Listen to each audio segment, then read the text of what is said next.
So the title of this talk is The Midwestern Roots of Modern Gay Liberation. And who am I? I am a lay historian, and this is kind of my area of expertise. I've broken new ground on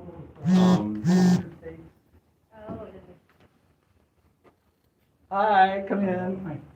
And we have people coming. More people? Yes. Okay, okay. I'm probably gonna leave though. Hey, Francis. Did you call me? You know this thing starts at 1, right? What the hell was that? Welcome. The Midwestern Roots of Gay Liberation. Oh, no, I don't know. Catch you later. All right. What can I say? Should we shut this door or not? Oh, no. It's confusing for them because it's your voice and the automatic message. Okay, I think. Okay, so we're moving along. My mother is here. My two people I'm going to be talking about mainly are Bob Hull and Chuck Rowland. I am a Hull through my mom. My mother was a genealogist for the Hull's surname organization, Hull Family Association. And it was because I had, oh, look what I picked up in the bathroom at Mar-a-Lago. Just a few visual aids. So my friend Stuart, our friend Stuart, who's no longer with us, wrote the biography of Harry Hay, and he's considered the grandfather of the modern gay movement. So his second book came out when I moved, right after I moved to Denver, and I got it. Hi. I got it, and I was leafing through it, and what do I find but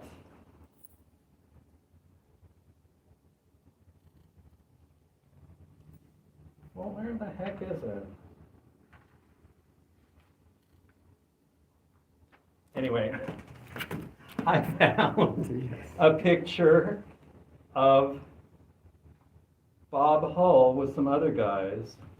It's a very famous, you'll see it later. It's a very famous picture. It's these people who started an organization in Los Angeles, and they're sitting around a Christmas tree. And I went, one of those guys is a Hull. So I told my mom, okay, she had a newsletter.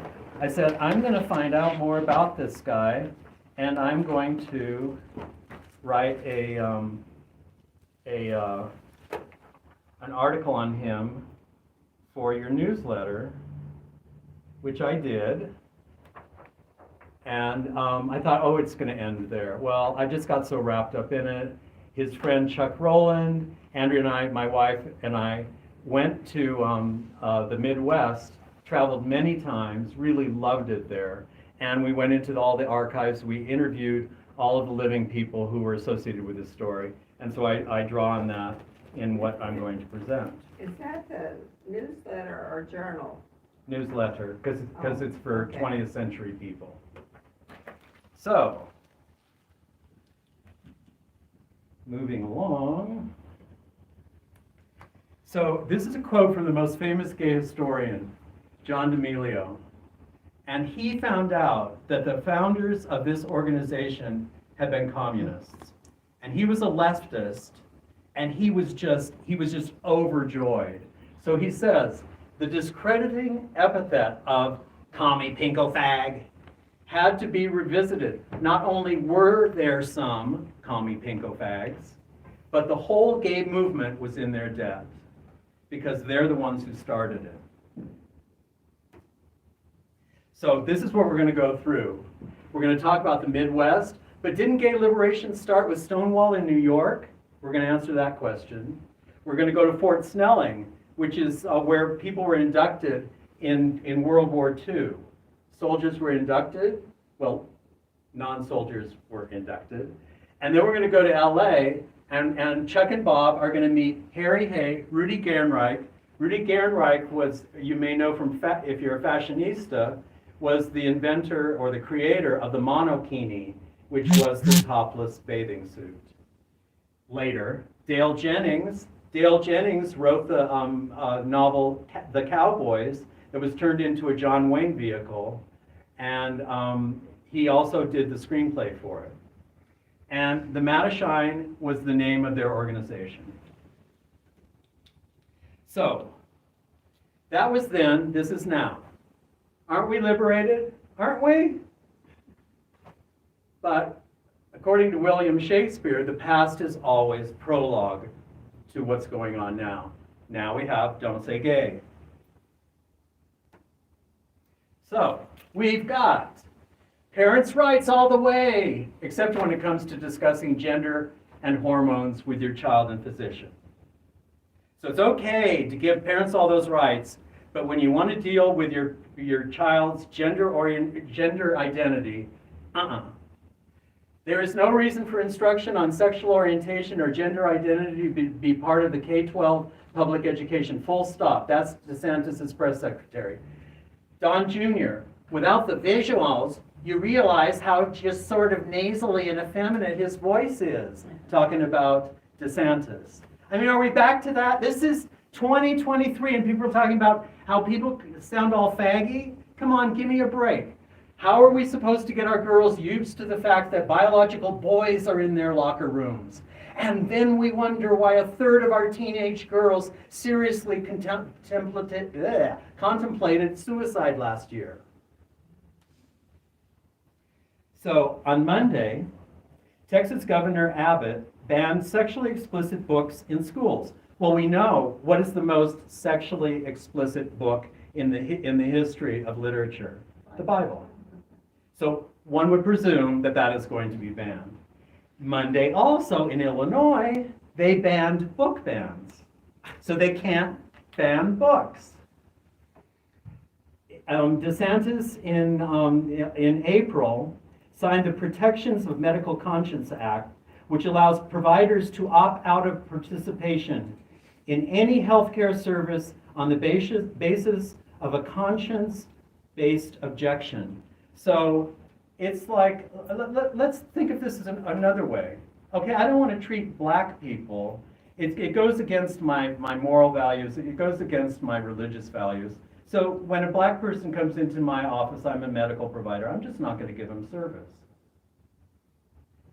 Couldn't do that, but on the basis of a person's perceived orientation, they put that into law. Now, I want to let you know that I have fully referenced all of these things, and you can use this QR code, I'll leave it over here, to peruse the stuff that I'm talking about if you want to go in more depth. So, as we look at this chapter in the liberation of some people, let's acknowledge that we do so on land that was once occupied by the Cheyenne and Arapaho people. And we do that not just as a little, as just giving lip service. I found out through my research and in talking with my parents that I am the descendant of people who enslaved people in this country. I had no idea. So I take this to heart. Our forebears were colonizers, and we just have to kind of remember to put this into perspective, especially when we're talking about liberation. Liberation of who? Some people are not still liberated. We may not still be liberated. So we're going to do some defining of terms. Mattachine, the first gay civil rights organization that had legs, was founded in Los Angeles in 1950. We're going to get into that. Gay. That has an exclusively male connotation because men were founders of the Mattachine. So when I'm using not the alphabet soup of LGBT whatever. I'm using gay because that was the nomenclature of the time. Not a term used in the 50s. I avoid Q because it's still considered a cruel epithet by many elders. Modern. So the current issue of Gay and Lesbian Review has an article about George Cecil Ives. He was a poet and cricketer who in 1897 founded the Order of Sharona, my Sharona, which fought laws that criminalized homosexuality, birth control, and abortion. And in 1914, he founded the British Society of the Study of Sex Psychology with Edward Carpenter, who's a very famous poet and same-sexer, and he was also a socialist. So, on Armistice Day, I'm going to read from here. On Armistice Day, 1950, 5 commie pinko fag men met in Silver Lake, Los Angeles. 3 were very active in the CPUSA, which is Communist Party USA. The other 2 were fellow travelers. They decided to devote their organizing skills and connections to a more personal project. But the idea had taken root in a backyard in tiny Gary, South Dakota. So, we go to the Midwest. Didn't gay liberation start? Come in. Hello. We were stuck on the elevator Okay. for about an hour. An hour. I think you need to sit down. So the first person we're going to talk about is Chuck Rowland. Born in 1917, died in 1990. He grew up in Gary, which is in eastern South Dakota. And if you draw a line from the Twin Cities west, you will hit Gary. It's right at the, in fact, some of the farms in Gary actually straddle the South Dakota Minnesota line. So he was the son of it was a population 588, son of Walter, druggist, school board clerk, town treasurer, and Bertie Griffin Rowland, who was a homemaker. His sister Mildred Rowland Reinhardt wrote children's books and several memoirs about their lives, steering clear of Chuck's work in LA. And the reason for that is we met Mildred a couple of times, Andrea and I did. And she was just a great person, but her son was a bigot. And she felt that if she publicized the fact that she was related to Chuck, that would do irreparable harm to her relationship with her son. But Andrea really loved talking with her because she was a real fan of engaging kids in their own education. And so she wrote educational books as well as these wonderful memoirs. So Chuck was considered the sissy rich kid and fair game for any and all bullies. This changed by 1930 when he fell in love for the first time with Paul Marvin, became best friends.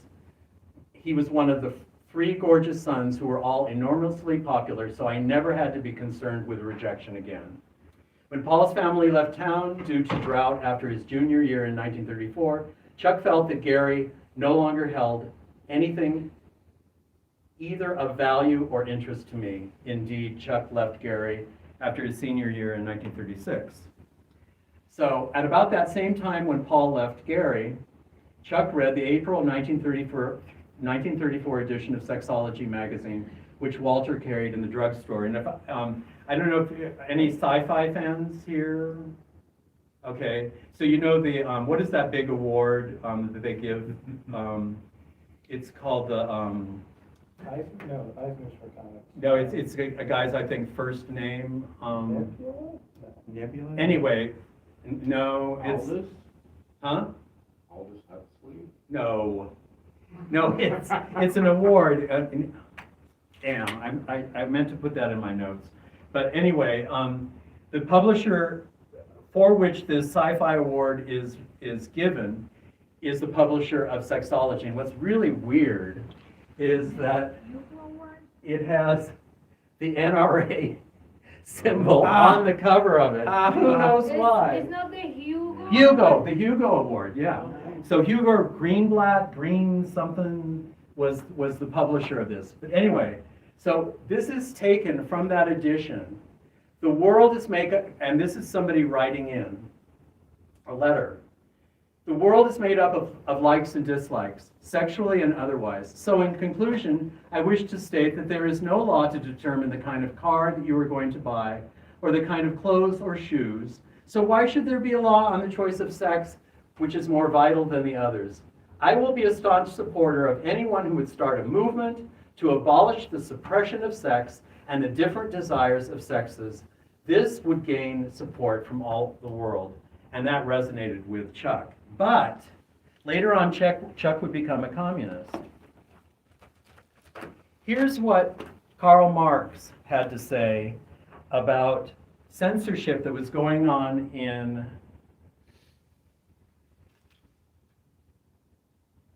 1843 in Prussia, and he was being asked to self-censor. He said, "You admire the delightful variety, the inexhaustible riches of nature. You do not demand that the rose should smell like the violet, but must the greatest riches of all, the spirit, exist in only one variety? I am humorous, but the law bids me to write seriously. I'm audacious, but the law commands that my style be modest. Gray, all gray." That's what they want us to do. With all the censorship, all of the book banning, all of the, you got to do it this way, gray. They want gray. We want color. We want all the colors. They want gray. And that's Karl Marx, who, because the communists got such a bad rap for what they did to gay people, and because some people read the writings of Marx and believe that he was a homophobe, it's not true. Now, of course, he wasn't writing about sexuality here, but he did write about sexuality. And so there are people who have done a kind of a revisionist look at Marx. So, writing in 1977, Chuck says, "When I first learned I was gay and knew the meaning of the word homosexual, I instantly conceived of an organization that would rally all homosexuals, blacks and Jews, the only minorities I had heard at the time, in a mass, joyous movement toward liberation." Well, hyperbole here. Chuck could go over the top. You think that he didn't get a little push from sexology, from the writer of that letter? Now, maybe there was something latent in his mind and it triggered, but anyway, whatever. All this happened when I first happened on a copy of Sexology and an article on homosexuality I was reading on the lawn of our backyard at home in South Dakota, and I remember the incident vividly. After a year at South Dakota State, he enrolled as a sophomore at the University of Minnesota. During my first hour on campus, literally, I fell in with a whole covey of gay intellectuals. Again, probably hyperbole, but it showed that just as gay people found each other when they went to war, he found people when he went to study. At the University of Minnesota, he got his first taste of left-leaning students and their political causes, including support for Spanish loyalists during the Civil War. Yet he claims later, "I'd never been very political during my undergraduate years," which is interesting because he became very political later. After receiving his Bachelor of Science in German, hard to get a job, not very popular in the 30s, he couldn't find a teaching job, so he attended summer school and graduate school at the University of Minnesota. By chance, in March 1940, the Gary school superintendent, also a high school teacher, quit to become a mail carrier, because as we know, teachers aren't valued, not then, not now. And a mail carrier, oh, that's a pretty good job. Walter, who was a school board member, demanded that Chuck take the teaching job. Chuck made $95 a month, more than twice the salary of Eugene Wiley, the music instructor. There's Chuck. Wiley suggested that Chuck meet his best friend, Bob Hull, in St. Louis Park, which is a suburb of Minneapolis, in March of 1940.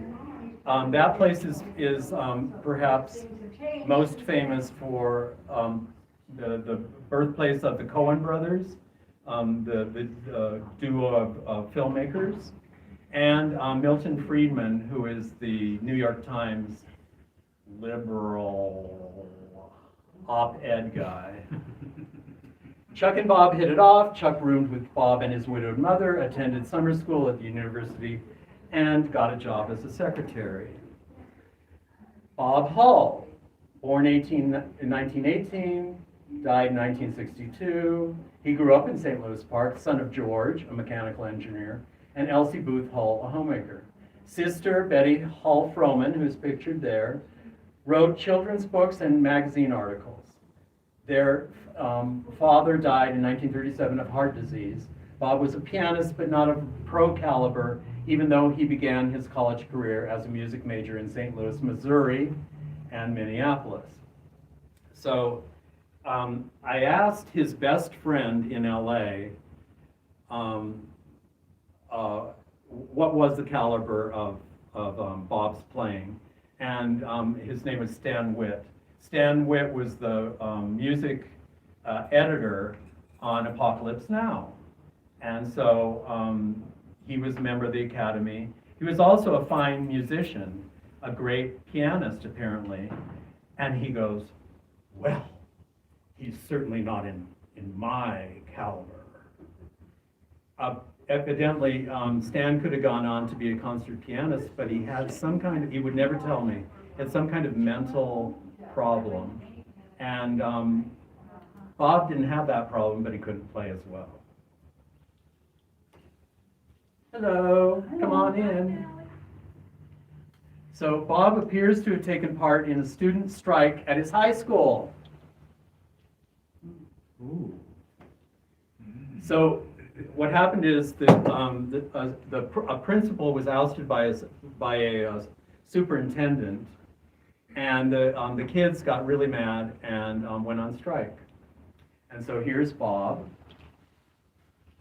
with the fedora, and then the guy over there, Doug Clark, is here with the newsboy cap on. So like Chuck, Bob had his eye on a fellow student, Doug Clark. Chuck recalled Bob and his mother living in I have to tell the story, sorry.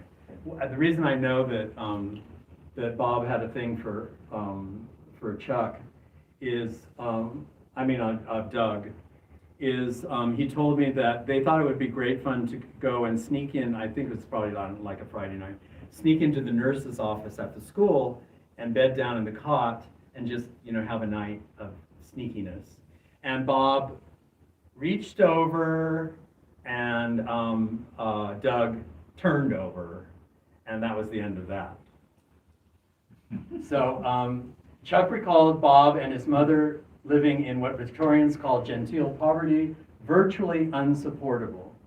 So in the fall of 1939, Bob abruptly quit music school, having been offered a scholarship for the University of Minnesota by Morris Graham, who was a toaster inventor.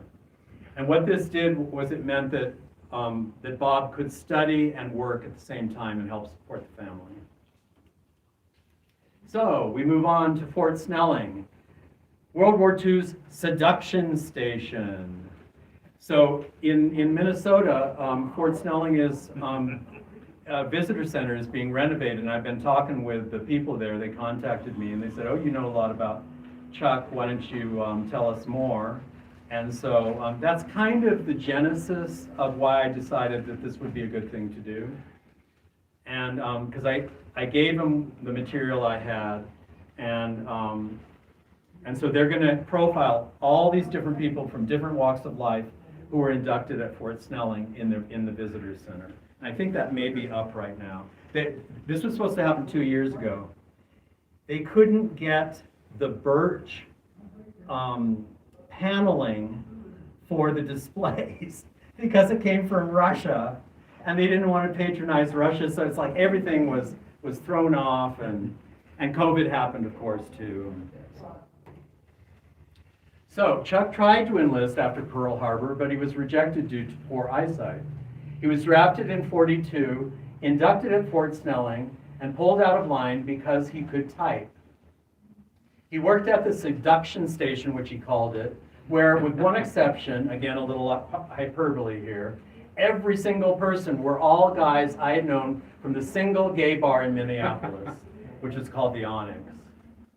None of the gay men Chuck knew considered not serving except Bob Hull, who was classified 4F, and most likely not because he had flat feet or whatever, it was because he had come out. In Chuck's absence, Bob was groomsman to Mildred and her husband. And Chuck was rejected because of poor eyesight. Look at those bottle bottoms on Bob. But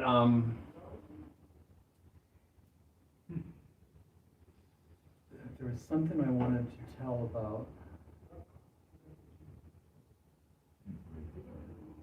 Oh, it's interesting that Mildred's husband, I don't know if he got a deferment. He was a farmer. I don't know why he would have gotten a deferment, but or he was low on the lottery. He didn't fight either. And it's interesting that Mildred, in one of her memoirs, talks about this and said he had nothing to do with what was going on over there. He's just a farmer from Minnesota or South Dakota. So, like, what did he have to do with any of that? And she didn't have to put that in there, but that was, she was honest that was his attitude. So obviously he didn't enlist. Due to a severe injury, Chuck remained stateside, learning from and teaching amputees. So what he would do was like, okay, we're going to swim today. Okay, you've only got one leg. Okay, I'm going to tie my legs together. And we're going to see, how do we swim? Okay, you've gotten these fingers blown off. How are we going to type? I'm going to take my fingers and I'm going to put them back here like this. How are we going to type? He developed, he had nothing preconceived. It's like, how are we going to get you up and running with whatever challenges you have? Oh, and so he said, in the military, frankly, I'd evolved. Well, for one thing, it wasn't seeing action. Well, a different kind of action. But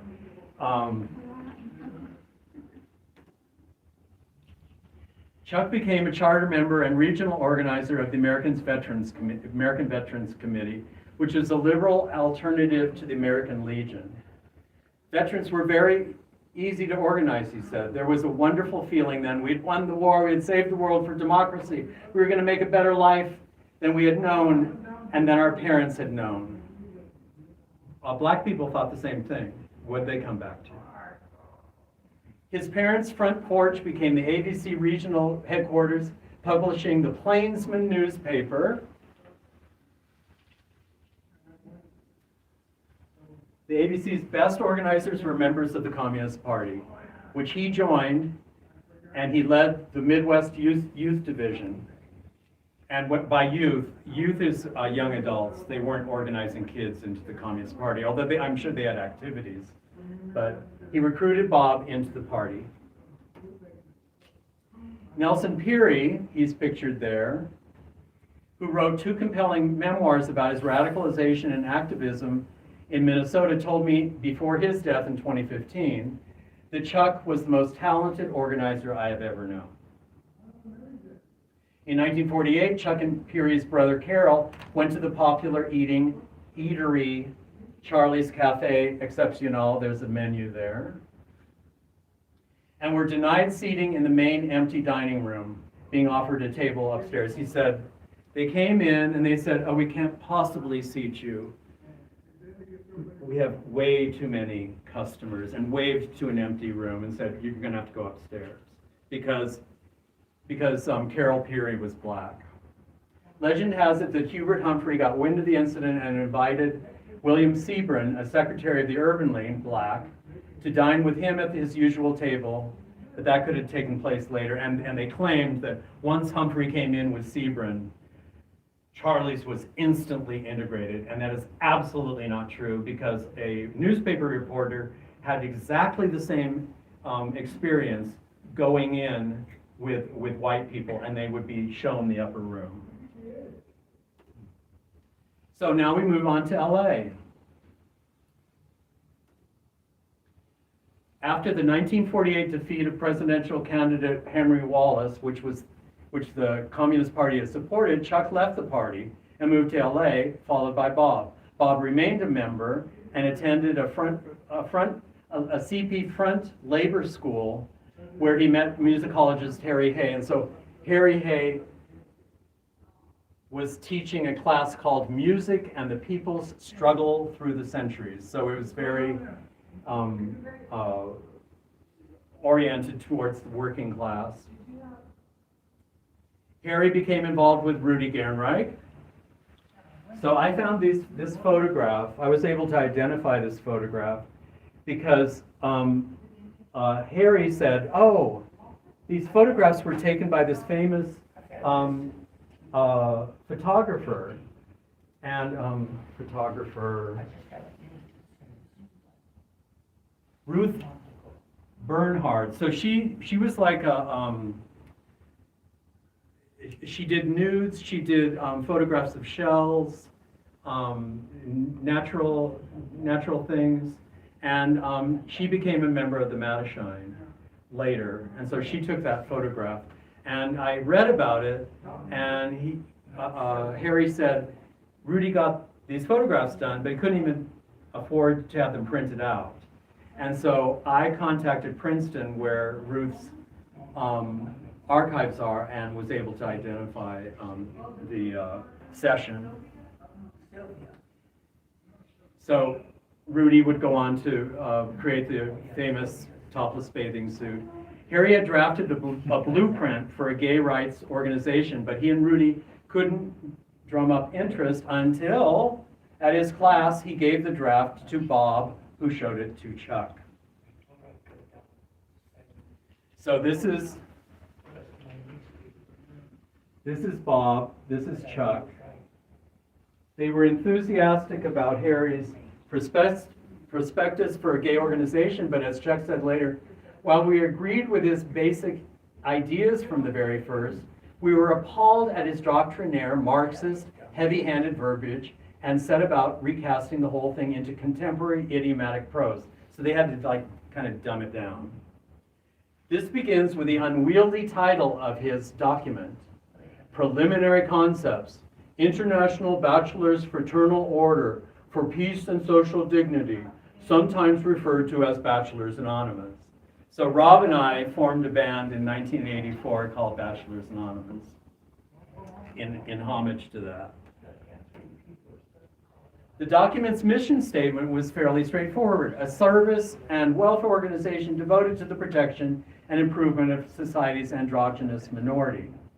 But the very first sentence smacked of the doctrinaire: with full realization that encroaching American fascism, like unto previous impacts of international fascism, seeks to bend unorganized and unpopular minorities into isolated fragments of social and emotional instability. That was Harry talking.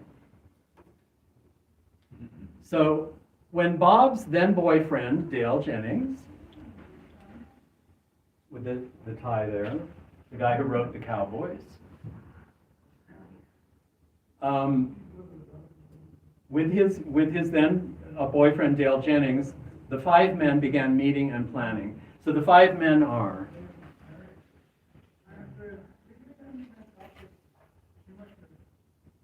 Dale Jennings, Harry Hay, Rudy Gernreich, Stan Witt, Bob Hull's friend, who Andrew and I were able to.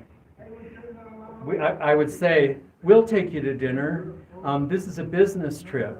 And then every time I would see him again, he would go, do you still have that arrangement? And it wasn't like we were going to Dharma Greb or some other ritzy place in LA. We were going to some Chinese greasy spoon, essentially, in Hollywood. But it was just so funny. It's like, do you still have that arrangement? Bob Hull, Chuck Rowland, and I'm forgetting his first name, a guy named Bernard, who I was also able to resurrect him out of the shadows and find out. Nobody knew what happened to him before his death by drowning in Acapulco.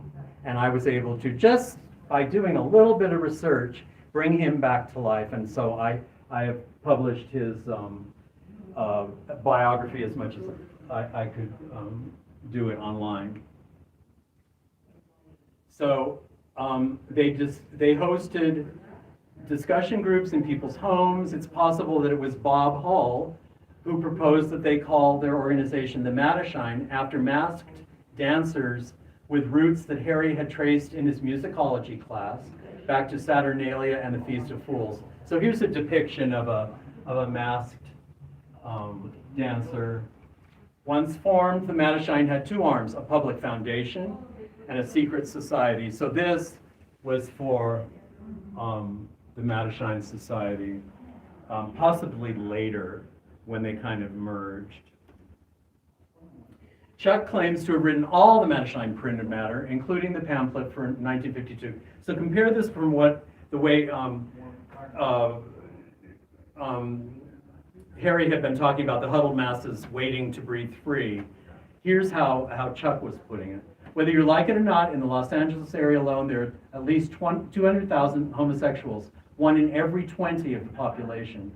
Undoubtedly, you know some of them on the job with you, living in the apartment or house next to your own, or it might be your son or daughter, your oldest friend. Thus, you see, homosexuals are not insane, stupid, willfully perverted, unnatural, or socially incompetent as often believed. But homosexuals, as such, have only limited social and legal rights, and this is why a group of Los Angeles citizens has formed the Mattachine Foundation. So he's basically kind of saying the same thing. They don't have any rights, and have come together to see what they can do about it. In 1953, Los Angeles psychologist Evelyn Hooker finally agreed to a student's plea years earlier in 1944 to study people like him. He was a gay man, one of the brightest in her class. Evelyn was neighbors to Christopher Isherwood, and thought that Christopher was robbing the cradle with Don Bacardi. So Rob was a monk at Vedanta. Maybe later we'll tell the story about how he came in one day and ogled you. But anyway, Christopher Isherwood was a devotee of Vedanta, and that's just an aside. So he was one of the brightest people in her class, and she became friends with him.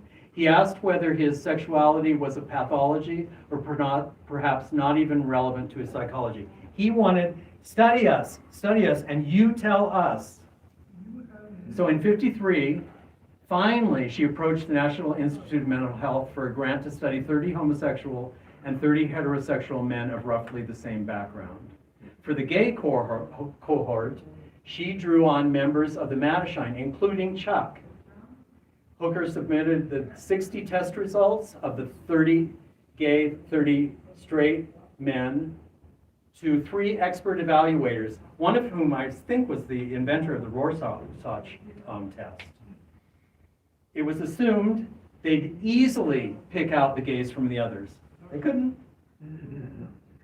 Hooker, Hull, and Rowland became friends, and they sent each other Christmas cards, because I found her Christmas card log in her papers, and there was Chuck and Bob.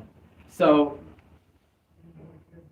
this is a still from this film, and I would like, at some point, we should screen this. It's fascinating, and it covers the whole thing from a psychological viewpoint that isn't often, because this was groundbreaking. What she did was absolutely groundbreaking. So this is from that documentary, Changing Our Minds. I love the title. So there's Chuck. We don't know who this guy is. I was hoping somebody'd be, I've been asking, but Jim Kepner. Jim Kepner became the founder of the most important archive in Los Angeles at USC. Bob Hull, standing there. I wish I had a clicker. So in early 1952, the Mattachine had its own front group. Everybody had to have a front group, because if people knew what you were actually about, they'd send in the FBI and stuff. Well, these people were already being infiltrated anyway. But it was called the Citizens Committee to Outlaw Entrapment. And it was able to make common cause with Asociación Nacional Mexico-Americana, especially when some Chicano kids were arrested in the restroom of the Echo Park boathouse And so the boathouse had an attic, and they would cut peepholes. The police cut peepholes to watch what was going on in the restroom. And then if they saw something, all they'd have to do is go down the stairs, or maybe they'd have somebody positioned somewhere else and go in. But that wasn't all they were doing. There's a thing called entrapment, where they accuse you of doing something just because you're in the wrong place, supposedly, at the wrong time. The wrong time is when they're there. So in one incident, 4 teenagers were drinking coffee at the boathouse counter when they heard, "Help, help, a queer!" And they came running. The kid was being chased by an undercover vice cop. Coming to their friend's aid, the cop shot at one of the 4.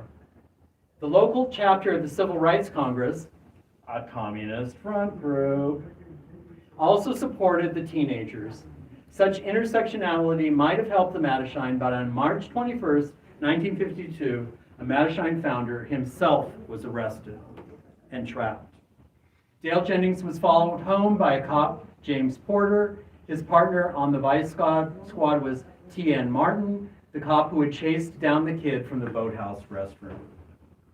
Porter arrested Dale for lewd vagrancy, a charge that many men faced in the 50s and 60s. Every gay man that I did all of my interviews said, yeah, I was arrested. And in California, you'd be, oh, stop it, Siri. In California, you'd be put on the registry. The next day, Dale spoke with Harry, who felt this was a case that the Mattachine could get behind. The group agreed and retained George Shibley, who had and would have a history of defending the undefendable. The accused in the Sleepy Lagoon case, and if you've seen the musical Zoot Suit, that's what that's about, as well as Sirhan, who is the alleged assassin of Robert Kennedy. Group members gave Shibley a crash course in all things gay as the trial approached. So they'd zoom after work down to Long Beach, where he had his office, and say, okay, this is how this, these are the pointers about this demi-monde. Police brutality was rampant in LA, epitomized by the 1951 Bloody Christmas revolving door torture of 6 Chicano youths, which figures in James Ellroy's LA Confidential and its Scream adaptation. I don't know if anybody's seen that, it's at the beginning of the film. So what they did was, this guy with the black eye, they called in and said, oh, he's dead. And here are the kids who did it. So they took him into the station, and literally, revolving door, put him in a room, cop after, they were all handcuffed, bound, cop after cop after cop after cop had their way with those kids, and only to find out it wasn't true. Yeah, there had been an altercation, but he wasn't dead. Defense counsel Shibley pointed out at Dale's Vagaloo trial that his arresting officers, Porter, I love these guys. So here's the guy who accosted Dale is like big and beefy and everything, and here we have the thin, the thin man. It's just, so it's like, okay, what is your taste? And they had it covered. So he pointed out that they themselves were on trial for brutality at that very moment. In another courtroom, during the trial of Dale Jennings, these cops were being tried for police brutality. No one ever identified who those guys were until me. They just didn't bother. It wasn't that hard. I just put 2 and 2 together. I didn't have a transcript. I just went to newspaper reports. Dale's trial wasn't covered in the newspapers, but theirs was. And I knew when his trial had happened. So, they were acquitted by the jury. But a police board of rights found them guilty. So the inside tribunal found them guilty. At Jennings' trial, Porter and Martin contradicted each other and themselves. Jennings was acquitted, and the Mattachine was a thing, because that put the Mattachine on the map. Mattachine issued a triumphant victory flyer, there it is, under the name of the Citizens Committee to Outlaw Entrapment, observing that Jennings' groundbreaking case wasn't covered in the press. Heterosexuals and homosexuals alike are potential victims of entrapment, it declared. As the Mattachine attracted more members, they began to demand more transparency from the founders, Harry, Chuck, Bob, and the rest. The organizational structure had been multi-layered. There are differing accounts of how it had been done. Some people say it was done like the Communist Party. Some people say it was done like the Masons, the multi-leveled, and that people didn't know who was on various levels in order to protect people. But because its members of a given layer didn't know members of the others, people began to question authority. Does that phrase ring any bells? That was the phrase of the women's consciousness raising movement. They even suspected that the founders might be hiding radical roots behind the veil that had provided protection, and how right they were. Some members wanted to focus on the legal front. Others felt that the group was too prudish. Where's the sex in this? It's all about sex, but where's the sex? So like Hal Call, who became a leader later, he started these little junkets in San Francisco in the Pines somewhere, where they could have these sex parties. One member of the group even threatened to contact the FBI if things didn't open up. Of course, the FBI already was tracking Hall, Rowland, and Hay due to their communist past, and I was the first person to request Chuck Rowland and Bob Hull's FBI files. Historians that I contacted had never even bothered to do that, and so I'm forgetting where I wanted to go with that, but the founders resigned at the group's 1953 convention. The void was filled for the most part by Ken Burns there in the bow tie. He had an academic background in international relations, but he worked for Carnation, the Carnation Company. And Hal Call in San Francisco, who created a mini porn empire there in the bow tie. Oh, they both have bow ties. Assimilation was the order of the day. We must blame ourselves for much of our plight, the LA Times quoted Burns in his obituary. When will homosexuals ever realize that social reform, in order to be effective, must be preceded by personal reform?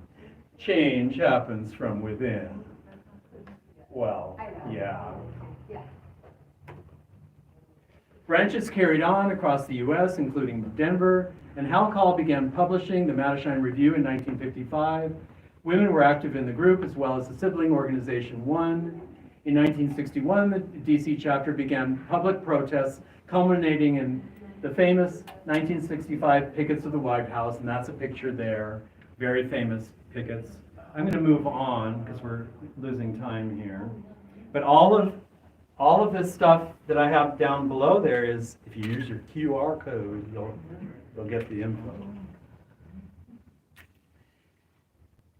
Bob Hull, Chuck Rowland legacy. Bob Hull remained marginally involved after they left the Mattachine, but killed himself in 1964 over a breakup with his lover, who I was fortunately able to identify, and he was a great source of information for me. Bob's cremains are in a secret columbarium vault, mainly devoted to silent film stars. So down below all of this, there were only two crematoriums in the whole city of Los Angeles. This was one, and so if you looked further here, this thing is kind of like a chapel. It's called Chapel of the Pines. So it's got these circular seating, and the casket comes up from the basement, and then after the service, it goes down to the crematorium, and then the secret vault is there too. So Bob's cremains are there, but once they were installed, No one, not even the family, could go and see them. Because it was really for these silent film stars where people would come and rip off the nameplates, because all of this is public. All of these little niches of people's cremains are public. And you could just, I want Charlie Chaplin's nameplate. So Chuck remained very involved, but he exiled himself back to the Midwest to teach high school and college. He returned to LA to found Celebration Theater, which celebrated 40 years in 2022. I thought maybe I haven't looked at their website until just this last week. I thought surely COVID killed them, but it didn't. So the American Legion insignia would have horrified him because, of course, he was with the American Veterans Committee. So the inscription on his says, and I love how, who in their right mind? So the theater masks are tragic and I don't know what, happy? Somebody decides, for a gravestone we can't possibly put the tragic one there. So we've only got the happy mask, and the inscription is, the gifts he gave to those he taught put him in touch with immortality. And there were, the people that he touched, I interviewed 2 people who went on to become educators themselves, who said, we would get together every so often, all of our friends from school, and all we could do is talk about Chuck. That was the influence he had on his students. So, I took this photograph on October 3rd, 2007 at Bob Hall's alma mater, the St. Louis Park High School. I could not believe it. Tried to get in touch with the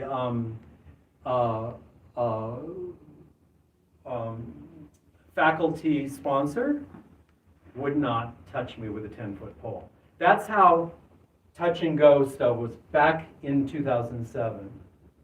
That it was just still, I'm the sponsor, but I'm not gonna, don't bug me, And then here, Park Pride, that's from the homepage of the website. Of course, it's a different kind of pride, but look at these students. St. Louis Park and Minneapolis itself was considered to be highly segregated. Not necessarily for black people, but for Jewish people. St. Louis Park became a Jewish ghetto. But look at it now, how diverse that student body is. The epilogue is, something happened here too, 50 years ago this October. In 1973, it was simply illegal for gay people to show affection in the ways straight people took for granted. Men holding hands in public could be arrested. Flirting could lead to jail. Undercover Denver Police Department even stationed a bus, the Johnny Cash Special, to round up gay men by entrapment during evenings on Capitol Hill. The law didn't change on its own. Gay men, lesbians, and their allies came together and through mile-high mobilization and activism, they insisted to City Council that they wouldn't take it anymore, and they flooded the council meeting on October 23rd, 1973. So my friend Jerry, who I hope will be able to screen his documentary about this incident here in this room in October, he says he's going to do everything he can, at least to come for like question and answer after. There's a picture of him at the council meeting. Brother of Walter Garash, who people may know as a civil rights attorney, most famous civil rights attorney in Denver. After being threatened with arrest for applauding speakers, the protesters at the city council meeting presented evidence from a lawsuit against the city, asserting that 100% of the people who were arrested under the offer of lewd act, you're offering a lewd act. And you could say it was the offer of lewd act. But I called it the law for clarity. Were gay. So Who are the complaining witnesses? Police. 100%, Wow. and almost 100% of the complaining witnesses are police. Who's being arrested? Almost 100% of gay men under this act that was supposed to apply to the masses. Yeah, right. So at the next meeting, Councilman Irving Hook convinced his fellow members to repeal 4 anti-gay laws.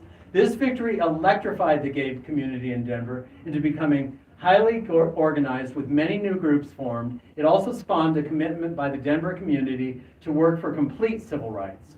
This included a successful effort to repeal Amendment 2 by the Supreme Court of the State of Colorado in 1994 and the Supreme Court of the United States in 1996 under the Equal Protection Clause.